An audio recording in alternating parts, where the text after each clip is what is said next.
everyone, Exalted Hierarch here, and it has been a little while since I've made a video, so I'm back with a 5 tips and tricks video. These are definitely weird little tips and tricks that may not be entirely obvious, but are definitely helpful for people who enjoy combat. First things first, you're going to try to spawn inside your CEO office and facility as much as possible so that you can immediately purchase snacks when you join a lobby.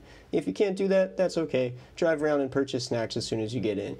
You just want to be full of snacks at all times because they're very helpful. Next thing, you're going to call Moors and resurrect all your dead vehicles. In this case, all of mine were resurrected, so I didn't have any to call back.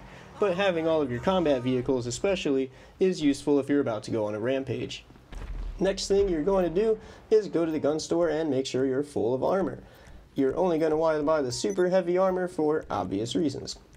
Next, if you have special weapons that use special ammo types and you use these a lot, you're going to run out of ammo quickly because, let's face it, the game doesn't let you carry very much special ammo. So for me, it's always my pump shotgun and my sniper rifle that need to be refilled with explosive rounds. I always do this before I make enemies so that way there I don't get distracted. And then once I'm fully stocked up, I can start killing whatever I want. So, our first tip. It's really annoying when you're killing people and somebody decides to go passive mode, especially when they taunt you after the fact. That's just not cool. So, what can you do to prevent this from happening? Not really much. If you put a bounty on somebody's head, they can't go passive, but once they're already in passive, there are a few clever ways to kill them. For one, you can hop on a Mark II, boost towards them, and immediately jump off. This will cause the Mark II to splatter them, and you will get the kill. Number 2 is going to also kill you, but it's just as funny. You're going to hover your Deluxo above them, put it in car mode, and then jump out. You will both die from this if you land it right. Number 3 is really expensive, but if you have a Cerberus and a Up and Atomizer, you can park it right next to them and shoot the Cerberus into them. It's almost always a one-hit kill, and let's face it, this is hilarious.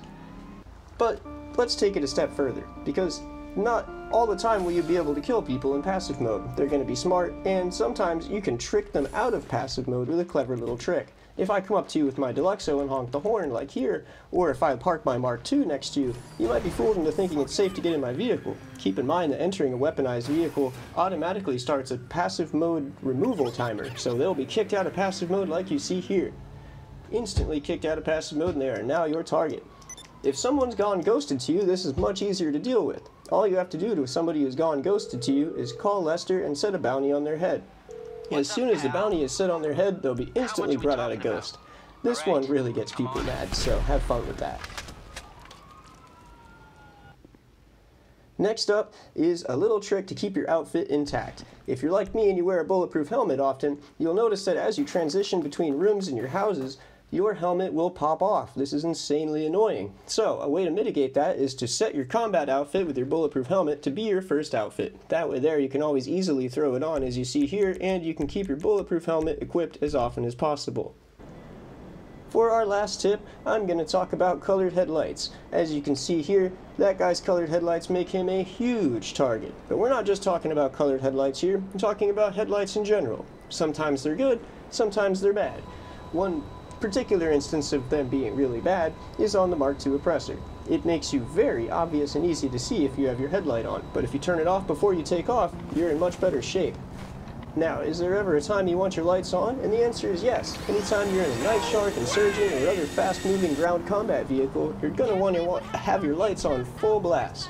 That way there, it makes it a little bit harder to see in through that front window, and it makes your head ever so slightly harder to hit, just because they'll be a little overwhelmed by you. Remember, you should be moving fast in these vehicles, so with that, I'll leave you guys to it. Stay tuned for Jets Episode 3, I promise it's coming soon, and with that, I'll leave you guys to it.